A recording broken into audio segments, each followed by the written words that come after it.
आपने शायद सुना होगा, जीवन में सफलता पाने के लिए आपको कठिन मेहनत करनी चाहिए, संघर्ष करना चाहिए और बिना रुके कोशिश करते रहना चाहिए। ये सुनकर हमें लगता है कि यह सबसे सटीक तरीका है।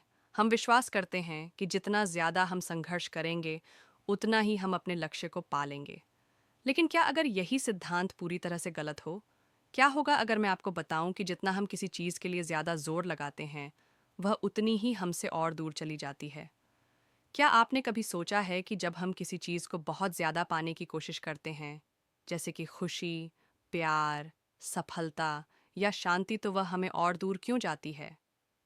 क्यों जब हम अपने जीवन में संतोष और शांति की तलाश करते हैं, तो अंदर की बेचैनी और बढ़ जाती है? क्यों जब हम किसी लक्ष्य को हासिल करने के लिए लगातार दौड़ते रहते हैं, तो वह हमें कभी पूरी तरह से नहीं मिलता? ये कोई संयोग नहीं है, बल्कि यह एक गहरी और प्राचीन सच्चाई है, जिसे द बैकवर्ड लॉ कहते हैं। यह सिद्धांत हमें बताता है कि सच्ची सफलता, शांति और संतुष्टि का राज कभी भी जोर लगाने में नहीं, बल्कि छोड़ने में है। जितना हम किसी चीज़ को ज़बरदस्ती पकड़ने की कोशिश करते हैं, वह उतनी ही हमारे हाथों से फिसलती जाती है। आप यह सोच सकते हैं कि क्या सच में हम सब जानते हैं कि सफलता, खुशी और शांति पाने के लिए कड़ी मेहनत करनी पड़ती है? लेकिन क्या अगर असल में कड़ी मेहनत से ज़्यादा स्वाभाविक रूप से जीने की कला है, और यही हमें हमारी मंजिल तक पहुंचाती है? आपने कभी महसूस किया है कि जब आप बहुत ज़्यादा कोशिश करते हैं, तो चीज़ें उल्टी दिशा में क्यों जाती हैं?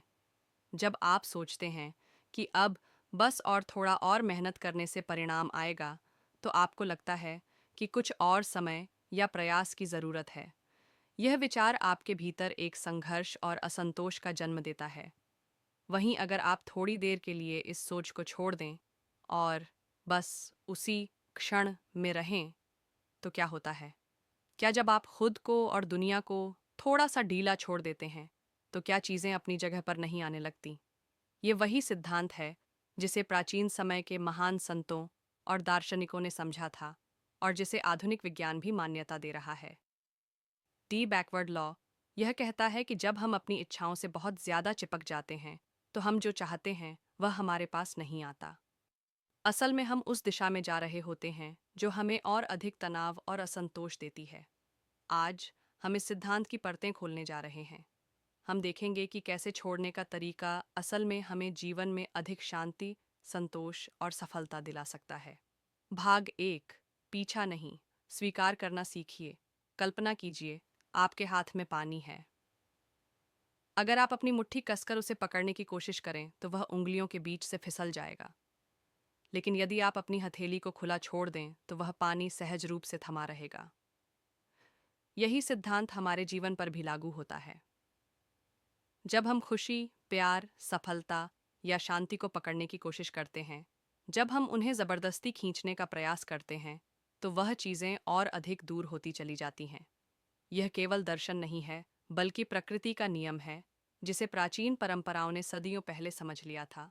ताऊ, बाद में इसे कहा गया है बबेई, यानी ऐसा कर्म जो बिन प्रयास के फलित हो। एक चित्रकार हेनरी की कहानी लीजिए। वह वर्षों तक अपने चित्रों को मशहूर करने के लिए संघर्ष करता रहा। प्रदर्शनियों में गया, सोशल मीडिया पर प्रचार किया, लेकिन मान्यता नहीं मिली। एक दिन थक हार कर उसने चित्र बनाना सिर्फ अपने आनंद के लिए शुरू कर दिया, बिना किसी अपेक्षा के, और कुछ ही महीनों में उसकी कला लोगों के दिलों तक पहुंच गई। जब उसने छोड़ा, तभी सब कुछ आया। हमें बताया गया कि जो कुछ भी चाहिए, उसके पीछे दौड़ो। लेकिन सच्चाई यह है, जब हम किसी चीज़ की अति इच्छा करते हैं, तो हम उसकी कमी की ऊर्जा प्रसारित करते हैं, और ब्रह्मांड हमारी ऊर्जा का ही उत्तर देता है। इसीलिए पहला रहस्य है, ज़बरदस्ती छोड़िए और स्वीकृति की शक्ति को जानिए। जब हम जीवन को वैसे ही स्वीकार करते हैं जैसे वह है, बिना किसी होना चाहिए कि उम्मीद के, तो जीवन स्वयं हमें वहाँ ले जाता है जहाँ हमें होना चाहिए। अब कल्पना कीजिए, एक नदी को वह कभी जोर से धक्का नहीं देती, ना ही पत्थरों से लड़ती है। फिर भी वह चुपचाप पहाड़ों को काट देती है, रास्ते बना देती है और समुद्र तक पहुंच जाती है। यही है वह वे, बिना संघर्ष के, बिना जोर के सहजता से बहना। इस विचार को सबसे पहले प्राचीन ताओवादी संतों ने समझा और जिया। उनके अनुसार सच्चा कर्म वह होता है जिसमें कोई आंतरिक बल नहीं लगाया जाता, कोई घबराहट या जिद नहीं होती, सिर्फ प्रवाह होता है। आज की दुनिया में हम इससे ठीक उल्टा करते हैं। हर चीज को कंट्रोल करने की कोशिश, हर मोड़ पर योजना, हर पल पर पकड़। लेकिन क्या आपने देखा है कि जब हम किसी काम को ज़रूरत से ज़्यादा सोचकर करने लगते हैं तो वह उलझ जाता है। मनोविज्ञान भी यही कहता है, जब आप कोई परफॉर्मेंस बहुत ज़रूरी बना लेते हैं तब परफॉर्मेंस एंग्जाइटी पैदा होती है, मन और शरीर में तनाव आता है और परिणाम उल्टा हो जाता है। तो अगली बार जब आप किसी चीज़ को ज़बरदस्ती करने लगे, ज़रा रुकिए, गहरी सांस लीजिए और सोचिए, क्या मैं नदी की तरह बह सकता हूँ? भाग दो। इच्छा नहीं, समर्पण में शक्ति है। आपने शायद सुना होगा, जहाँ चाहा है वहाँ राह है। लेकिन क्या आपने कभी सोचा है, जब इच्छा अत्यधिक हो जाती है, जब वह लालसा बन जाती है, तब राह और भी मुश्किल हो जाती है। यही वह जगह है जहाँ बैकवर्ड लॉ फिर से सामने आता है। जब हम किसी चीज़ को ज़रूरत से ज़्यादा चाहते हैं, प्यार, पैसा, सफलता, तो उस इच्छा के पीछे एक भय छुपा होता है। भय कि अगर यह नहीं मिला तो मैं अधूरा रह जाऊंगा। क्या होगा अगर मैं तुमसे कहूं कि कुछ ऐसे साइकोलॉजिकल तरीके हैं जो इतने गहरे और दिमाग को हिला देने वाले हैं कि वे किसी को भी तुम्हारी मौजूदगी के लिए तड़पा सकते हैं। तुम वहां ना हो, फिर भी लोग तुम्हें याद करें और तुम जो कुछ भी कहते हो उसका जुनून उनके दिमाग पर छा जाए। ज़रा सोचो, तुम किसी कमरे में चुपके से दाखिल होते हो, कुछ खास नहीं बोलते, लेकिन फिर भी हर नज़र तुम पर ठहर जाती है। लोग तुम्हें देखना बंद ही नहीं कर पाते। अब यह सोचो, तुम किसी बातचीत से निकलते हो और घंटों बाद भी वह शख्स बस तुम्हारे बारे में सोच रहा है, तुमने क्या कहा, कैसे उन्हें खास महसूस कराया, और अगली बार तुमसे कब मुलाकात होगी।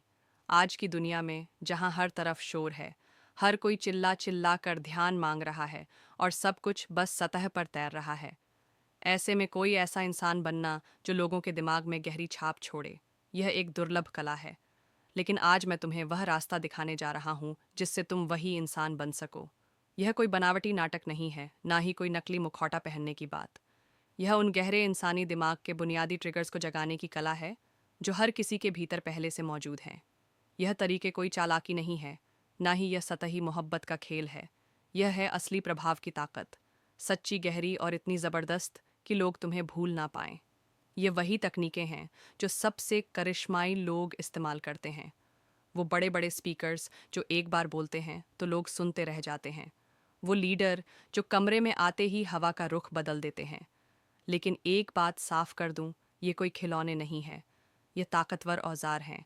अगर तुमने इनका गलत इस्तेमाल किया तो नतीजे उल्टे भी हो सकते हैं, मगर सही ढंग से इस्तेमाल करो तो लोग सिर्फ तुम में दिलचस्पी नहीं लेंगे, वह तुम्हारी मौजूदगी के दीवाने हो जाएंगे। तुम उनके लिए वह शख्स बन जाओगे जिसके बिना कुछ अधूरा सा लगता है। इस वीडियो के आखिर तक तुम्हारे पास वह ताकत होगी जिससे तुम किसी के भी दिमाग में एक गहरी इमोशनल छाप छोड़ सको। तो आखिर तक बने रहो, क्योंकि आखिरी तरीका सबसे ज़्यादा ताकतवर है। पहला तरीका है एक ऐसी चाल जो पहली नज़र में उल्टी लगती है। ज़्यादातर लोग सोचते हैं कि अगर मुझे पसंद किया जाना है, अगर मुझे दूसरों का ध्यान चाहिए, तो मुझे अपनी सबसे शानदार बातें, अपनी उपलब्धियां, अपनी चमक दिखानी होगी। लेकिन यह गलत है। सच तो यह है कि लोग परफेक्शन से नहीं जुड़ते, वह रहस्य, विरोधाभास और सच्चाई की तरफ खींचते हैं। इसे कहते हैं रिवर्स हाईलाइट इफ़ेक्ट। यह एक ऐसा तरीका है जो बहुत सूक्ष्म है, लेकिन इसका असर गजब का होता है। इसमें तुम पहले अपनी ताकत नहीं, बल्कि एक छोटी सी कमजोरी सामने लाते हो और फिर धीरे से अपनी असली चमक दिखाते हो। मिसाल के तौर पर, मान लो तुम किसी ग्रुप में हो और कोई पूछता है तुम क्या करते हो, तुम सीधे अपनी सफलताएं गिनाने की बजाय कहते हो, सच बताऊं, मुझे खुद को समझने में काफ़ी वक्त लगा।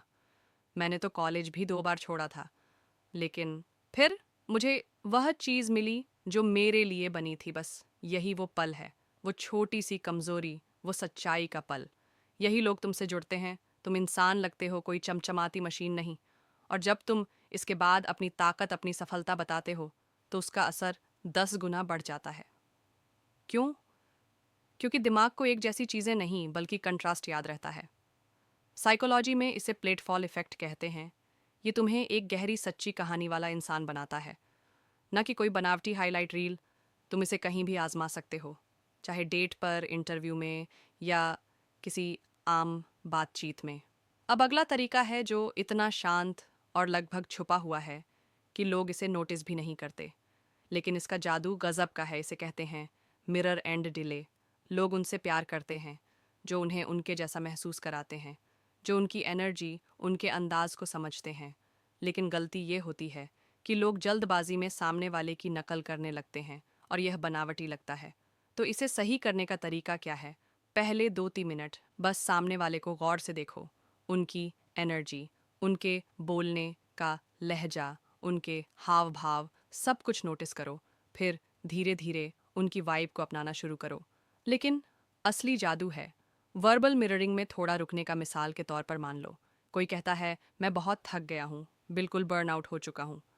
तुम तुरंत जवाब देने की बजाय 10 सेकंड रुकते हो, फिर धीरे से कहते हो, वो एहसास जब दिमाग पूरी तरह थम सा जाता है। मैं समझता हूँ ये बहुत भारी होता है। वो छोटा सा रुकना सामने वाले को यह एहसास देता है कि तुमने उन्हें सचमुच सुना। तुमने उनकी बात को सिर्फ कान से नहीं, दिल से महसूस किया, और यहीं से एक गहरा कनेक्शन बनता है। ये तरीका इतना ताकतवर है कि लोग तुम्हें भूल नहीं पाते, क्योंकि तुमने उन्हें सुना हुआ महसूस कराया। अब बात करते हैं एक ऐसी सच्चाई की जिसके बारे में कम ही लोग बोलते हैं। चाहत, इच्छा, आकर्षण, ये सब हमेशा मौजूदगी में नहीं बल्कि गैर मौजूदगी में ज़्यादा पनपता है। इसे कहते हैं कंट्रोल्ड एब्सेंस। जब तुम हर वक्त उपलब्ध रहते हो, हर मैसेज का तुरंत जवाब देते हो, हर कॉल उठाते हो, तो तुम अनुमानित बन जाते हो, और अनुमान जिज्ञासा को खत्म